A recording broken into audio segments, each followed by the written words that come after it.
Selamat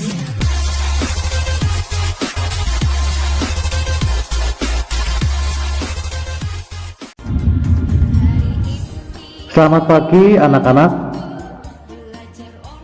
Perkenalkan, nama saya Benedictus Dwi Prastio, biasa dipanggil Pak Beni.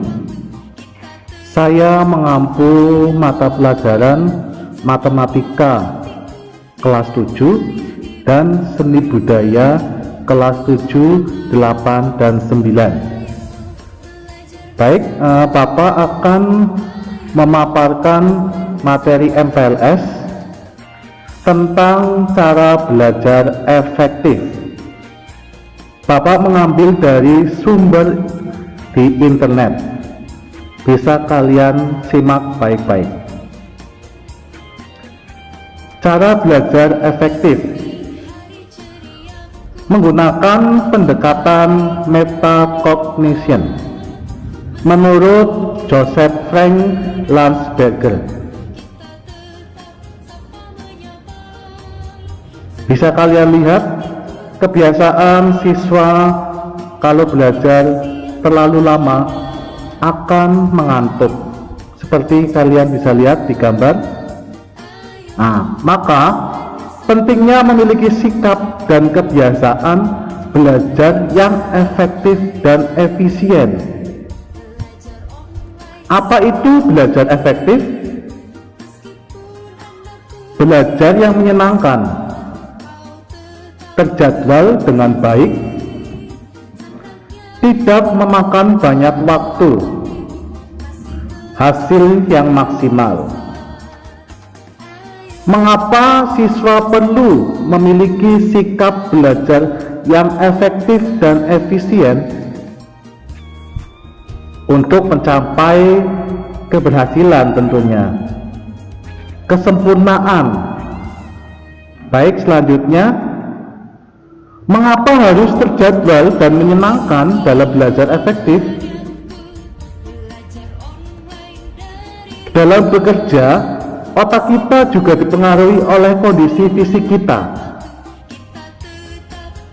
Kalau kondisi fisik kita sedang capek, kita sedang marah, maka otak kita tidak dapat bekerja dengan maksimal. Kalau otak kita tidak bisa bekerja dengan maksimal, maka informasi yang kita terima tidak dapat disimpan dengan baik oleh ingatan kita. Akibatnya, informasi yang pernah kita terima tidak dapat kita pergunakan lagi saat kita membutuhkannya.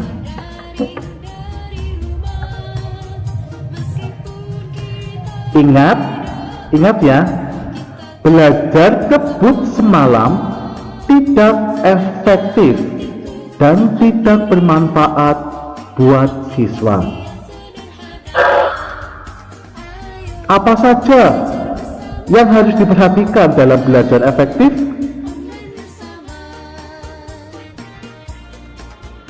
Kalian perlu memperhatikan diri kalian sendiri. Bagaimanakah emosi kalian? Apakah emosi positif? Jika emosi positif,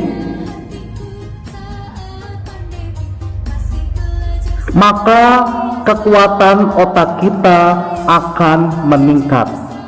Cara berpikir kita akan baik dan benar.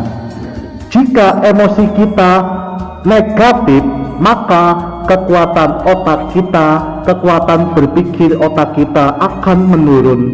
Contohnya, kalau kita sedang marah, maka kita tidak bisa berpikir secara maksimal, tidak bisa berpikir secara logis.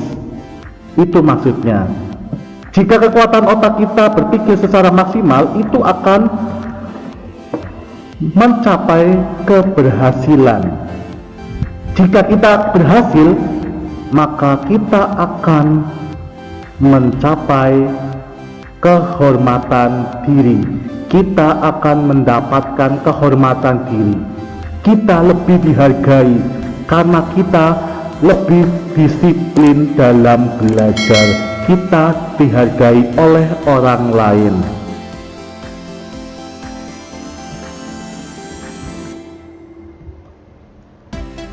Perhatikan diri kalian. Ciptakan minat dalam dirimu dengan bertanya. Karena bertanya itu sangat penting. Ya, ada pepatah, susah bertanya maka sesat di jalan. Apa manfaat bagiku? Ciptakan minat dalam dirimu dengan bertanya, apa manfaat bagiku? Perhatikan diri kalian. Temukan gaya belajar kamu. Apakah kamu suka mencoret-coret ketika bicara di telepon? Apakah kamu berbicara dengan cepat? Apakah kamu lebih suka melihat peta diri? Maaf, apakah kamu lebih suka melihat peta daripada mendengar penjelasan?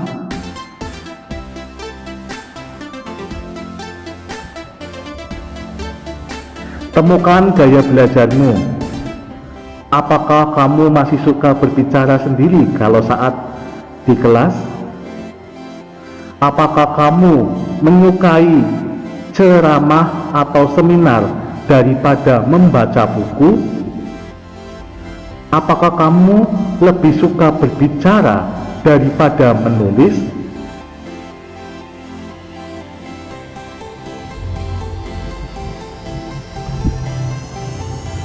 Temukan gaya belajarmu.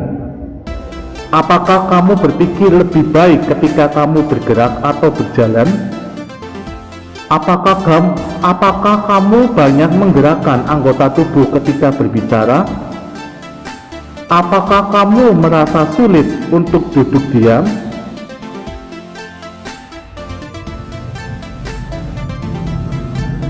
Perhatikan dirimu. Bagaimana kemampuan belajarmu? Berapa lama waktu yang kamu butuhkan? Perhatikanlah lingkungan sekitar. Pilihlah tempat yang menurutmu nyaman. Gunakanlah musik. Tanpa musik, denyut nadi dan tekanan darah meningkat. Gelombang otak semakin cepat, otot-otot menegang. Maka dari itu, sulit untuk konsentrasi. Nah, kita bandingkan dengan musik. Dengan musik, denyut nadi dan tekanan darah menurun. Gelombang otak melambat, otot-otot rileks. Maka kita dapat konsentrasi dalam belajar. Teknik apa yang seharusnya kamu gunakan? Mencatat bebas, mempeta pikiran. Dalam peta pikiran, teknik pemanfaatan keseluruhan otak untuk membentuk kesan. Otak kita sering mengingat informasi dalam bentuk gambar, bentuk-bentuk, dan suara. Jadi, teknik peta pikiran sangat efektif sekali. Apalagi yang perlu diperhatikan, lakukan senam otak sebelum dan sesudah belajar. Cari sumber buku dari buku lain, belajar lain. Baca buku-buku lain yang menunjang. Majalah, koran, atau bisa kalian cari sumber dari internet atau pergi ke perpustakaan. Pengaturan jadwal belajar efektif. Pedoman, perhatikanlah waktumu. Waktu tidak perlu yang lama, tetapi waktu yang penting sebentar asal konsisten. Setiap hari kita belajar, entah itu membaca buku, menulis, ataupun melakukan hal yang lain yang berhubungan dengan belajar. Bagaimana kamu menghabiskan waktumu? Kapan kamu habiskan waktumu dengan sia-sia? Kapan kamu dapat belajar dengan baik? Rencana jadwal belajar efektif. Beri waktu yang cukup untuk tidur, makan, dan kegiatan hiburan. Prioritaskan tugas-tugas. Luangkan waktu untuk diskusi atau mengulang bahan sebelum kelas. Atur waktu untuk mengulang langsung bahan pelajaran setelah kelas.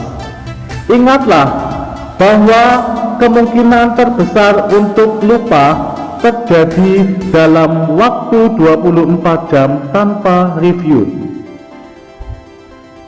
Rencana jadwal belajar efektif. Jadwalkan waktu 50 menit untuk setiap sesi belajar. Pilihlah tempat yang nyaman, tidak mengganggu konsentrasi untuk belajar. Rencanakan juga deadline. Jadwalkan waktu belajarmu sebanyak mungkin pada pagi, siang, atau sore hari. Jadwalkan review bahan pelajaran mingguan. Hati-hati, jangan sampai diperbudak oleh jadwalmu sendiri. Membuat rencana belajar efektif. Nah, baik anak-anak, jawablah pertanyaan-pertanyaan berikut sebelum kamu merencanakan. Apakah kamu suka membaca, bercerita, menghafal? Kamu lebih suka belajar kelompok atau belajar sendiri? Apakah kamu tahu teknik mencatat dengan baik? Kamu butuh banyak atau sedikit waktu untuk belajar? Apakah kamu membaca sumber lain selain buku pelajaran? Apakah kebiasaan belajarmu dapat membantumu sukses?